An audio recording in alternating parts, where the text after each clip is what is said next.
Donc là ici nous avons le premier rang qui a été monté. Donc ici donc, toute la maison est matérialisée au niveau des entrées et des ouvertures. Donc le premier rang, là on est entre le bureau et le séjour où on a un joint de dilatation. Donc automatiquement on a deux murs qui ont été montés pour séparer la maison en deux au cas où la maison de travail. Et là donc le premier rang a été monté, nous avons reçu donc toutes les briques de chez BioBrick. Et là les maçons sont en train de monter l'espace nuit. Donc on voit que les murs sont déjà montés à 2,15 m à hauteur des coffres. Il ne manque plus qu'à intégrer après les coffres et le dernier rang au-dessus, ainsi que le chaînage. Voilà, donc là on voit qu'ils ont monté quasiment tous les murs de l'espace nuit en 2 jours. Ça a été monté en 2 jours, c'est impressionnant à la vitesse où ça a été monté. Donc le montage des murs a bien avancé. Donc là nous sommes dans l'entrée, dans le hall, dans le sas d'entrée de la maison. Là avec la partie bureau qui est ici. Et là avec la porte d'entrée de la maison.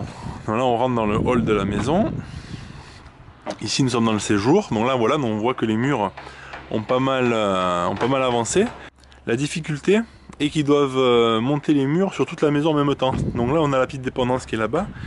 Et ils doivent passer par le garage et rejoindre la maison pour monter les murs au même moment de façon à croiser tous les angles. En fait, on voit que là-bas les angles sont croisés entre le garage, la dépendance et puis ici pour au niveau de la maison. Donc ils peuvent pas monter une partie avant l'autre, sauf ici la partie nuit, parce que il y a un joint de dilatation. Il y a un joint de dilatation entre les deux parties. Donc là, les briques ne sont pas croisées, on a pu le faire indépendamment.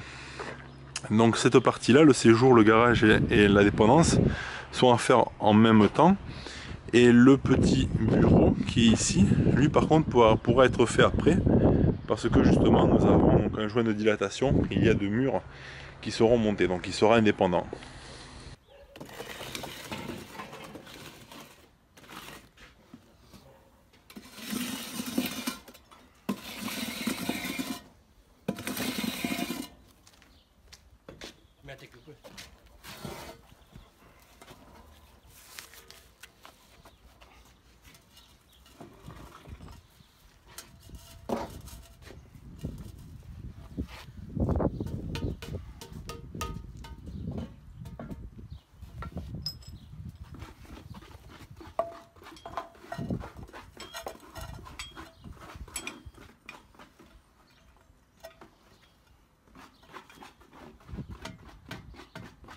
À l'étape de montage de la brique, donc je vais dire, on part avec une mesure ici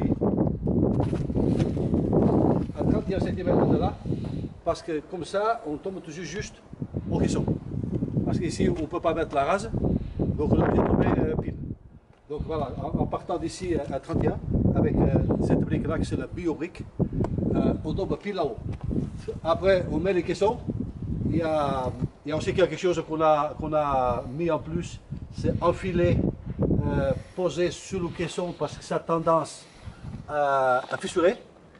Alors donc là on a mis ça supplémentaire et après le façadier il viendra de nouveau poser notre fibre par-dessus pour pas que ça fendille entre le caisson et la brique.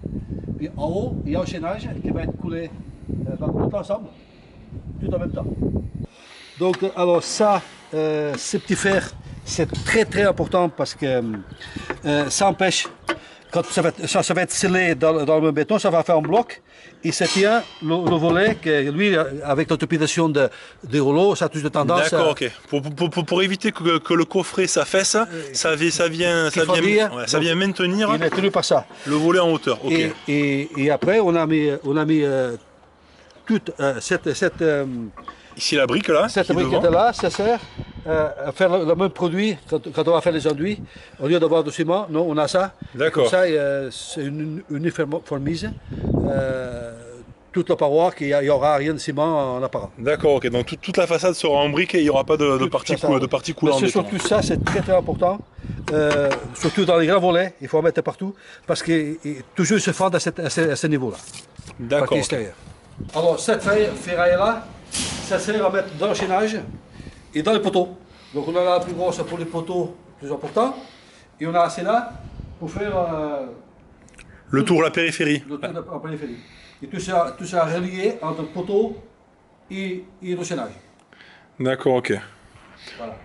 On le voit là-haut. Donc là-haut, la dernière rangée du chaînage a été mise en place. Elle est prête On le voit qu'elle est là. Et là, on voit ici que ça a été creusé. Donc au niveau des poteaux, ça a été creusé ici pour évacuer justement tout ce qui est gravat, petits cailloux, etc. pour que le ciment vienne bien... Voilà. Et après, on coffre ça et le béton vient carrément en bas, à poser là-dessus. D'accord, ok. Bon là, ça y est, nous avons donc tous les murs qui ont été montés de la maison. Ici, nous avons donc les maçons de l'entreprise Martins qui sont en train de couler donc le chaînage. On a la ferraille qui est ici, donc la ferraille du chaînage qui fait toute la périphérie de la maison, qui vient donc relier les différents poteaux de la maison. Et donc là, ça y est, donc tout est fini, c'est parfaitement plat, c'est propre. Là, c'est la dernière partie à couler. Et après, donc, il ne manquera plus qu'à monter donc les pignons, comme on voit là-bas, sur l'appartement, la petite dépendance. Là, on a déjà un pignon qui a été monté. Il manque le même pignon qui doit être monté ici, pour monter une charpente traditionnelle. Et ici, après, sur le reste de la maison, nous avons des fermettes. Et les fermettes, nous les retrouvons ici. Donc, elles ont été livrées. Et elles seront installées donc la semaine prochaine.